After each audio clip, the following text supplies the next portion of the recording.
So kung wala pang report o hindi pa ganap ang report ng COA, anong pagbabasihan nila ng kanilang reklamo?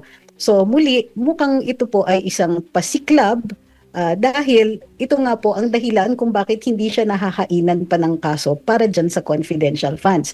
Na ang issue ay nasa COA pa rin at wala pang desisyon ito. Kung walang desisyon ang COA, may presumption of regularity or presumption na ito ay still nararapat.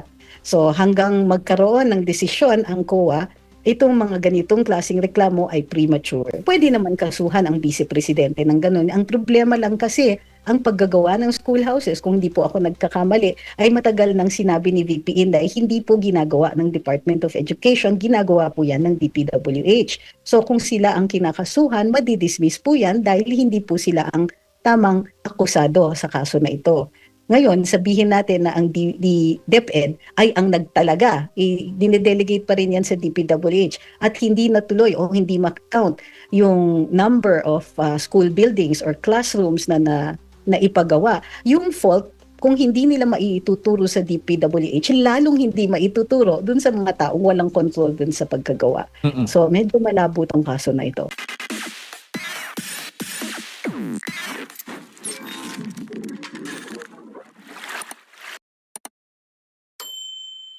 Ito nga, attorney, kahapon ay panibagong balita naman o panibagong kaso o isilang pa nga nitong grupo ni Antonio Trillanes.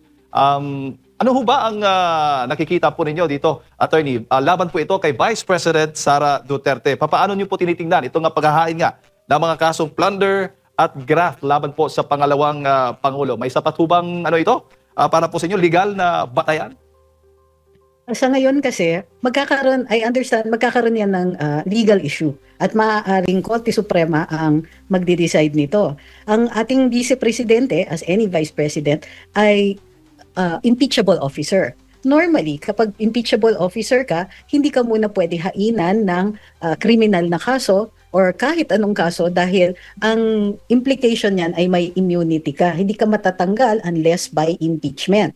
So kung ang issue o ang pinupuntirya dito sa paghain ng mga kriminal na kaso ay para matanggal siya sa kanyang pwesto o kaya hindi niya magampanan ang kanyang duties bilang vice-presidente, primary dyan ay maging handa para kapag wala ng kapasidad o may incompetence ang Pangulo na madispensahan ang kanyang mga duties and obligations, magampanan ang kanyang duties and obligations, then siya po ang mag-take over.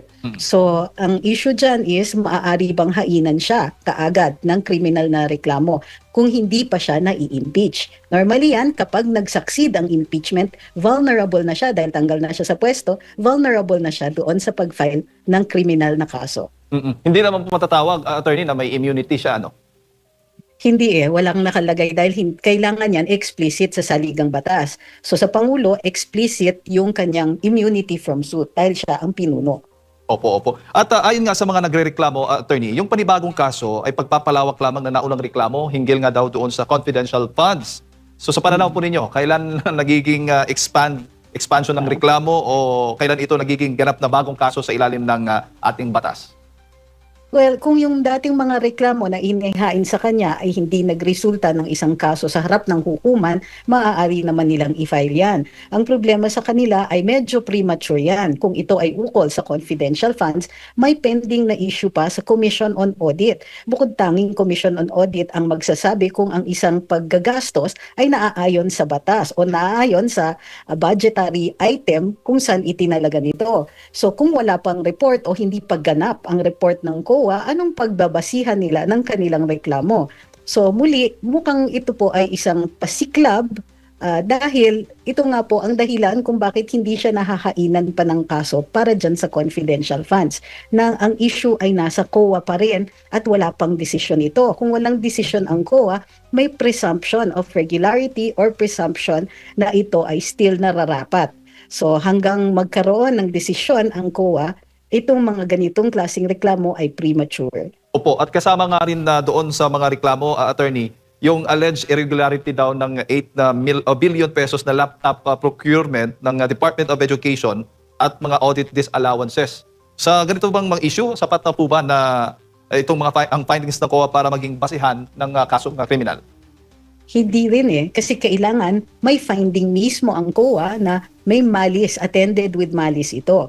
Ang COA nagre-recommend din yan ng pagfa-file ng kaso sa ombudsman kung sa kanilang pagsusuri ay mayroon ngang sinasadya na mali siya sa pag-procure dahil mayroon namang mga instances na tunay na wala namang malice, ibig sabihin ito lang talaga ang kakayanin, may exigent circumstances o kaya ang kanilang hindi pagsunod doon sa COA rules ay mayroong excuse o legitimate na concern. Maaari yan idulog sa hukuman kung sakasakali, ngunit ang pagdetermine ng probable cause mahihirapan kasi kailangan may clear showing na may malice ito para mag-count siya as a criminal case. Mm-mm. So minsan talaga ang COA, mayroon silang ganon at malalabas dun sa decision ay isoli ang pera. So kapag ganon, soli ang pera, wala ang finding ng malice, hindi siya mag-proceed to a criminal case. Opo. At yung may allegation din na itong 192, 172 silid-aralan lamang ang naipatayo mula sa target na mahigit 6,000.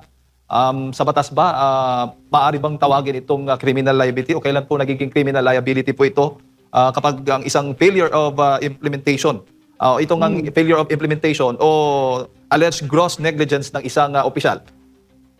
Hindi maaari kasi ang gross negligence, iyan po ay isang administratiba na kaso. Mm-mm. Pwede naman kasuhan ang vice-presidente ng ganun. Ang problema lang kasi, ang paggagawa ng schoolhouses, kung hindi po ako nagkakamali, ay matagal nang sinabi ni VP Inday, hindi po ginagawa ng Department of Education, ginagawa po yan ng DPWH. So kung sila ang kinakasuhan, madidismiss po yan dahil hindi po sila ang tamang akusado sa kaso na ito.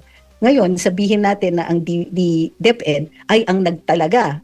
Dinedelegate pa rin yan sa DPWH at hindi natuloy o hindi makount yung number of school buildings or classrooms na ipagawa. Yung fault, kung hindi nila maituturo sa DPWH, lalong hindi maituturo dun sa mga taong walang control dun sa pagkagawa. Mm-mm. So medyo malabo tong kaso na ito. Nako, bagsak pala yung mga issues na mga reklamo na nabanggit ko kanina, attorney, ito ang inireklamo nila. At meron pa, marami-rami po itong mga reklamo kanilang isinampalaban niya sa Vice Presidente. Binanggit din sa reklamo ang umano'y pagtanggap ng pera mula sa mga individual na iniuugnay sa illegal na droga. Ayan, attorney, sa ganito bang sensitibong alegasyon, papaano ho ba yan? Ano bang antas ng ebidensya na kinakailangan upang ito ay seryosohin ng ombudsman? Ito ay criminal case. Pero para sa ombudsman, ang kailangan niyan ay probable cause. Ang probable cause, ibig sabihin kung ikaw ay reasonable na tao na maiisip mo base sa ebidensya na mayroon ngang krimen na naganap at itong taong ito ang gumawa ng krimen na yon.